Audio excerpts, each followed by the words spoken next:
Hello, I'm Gemma Milne. I'm a science and technology writer, and I wrote a book. It's called Smoke and Mirrors: How Hype Obscures the Future and How to See Past It.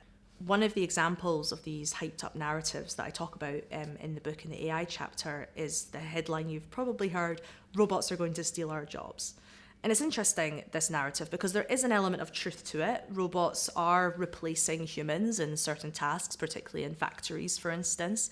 But using the word steal, I mean, robots are not stealing jobs. And it might sound like I'm, being pernickety about language, but actually, when you look at it from a different angle, it totally reframes decision making. So, for instance, if I switch robots are going to steal your jobs to company executives are making decisions to automate certain processes in order to, make more money or cut costs or whatever it is, suddenly you're going to look at that narrative in a completely different way. And I'm not saying there's anything wrong with automation. We need it in many places. We need to cut costs. We need to make things go faster.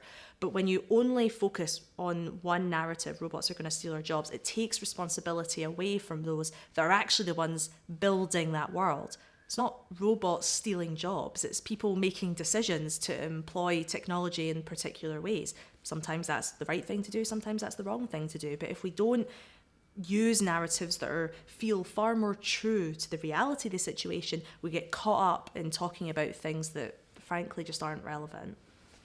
So what I'm trying to do with Smoke and Mirrors is allow you to look at these narratives that maybe you're either taking for granted or you're reading for the first time and try and look at it from a different perspective. And sometimes that requires putting a politics hat on or an economics hat on or a history hat on, or maybe, what does my gran think about this hat on, and not just taking that line and believing it to be true and thinking it's the only way of looking at a particular thing.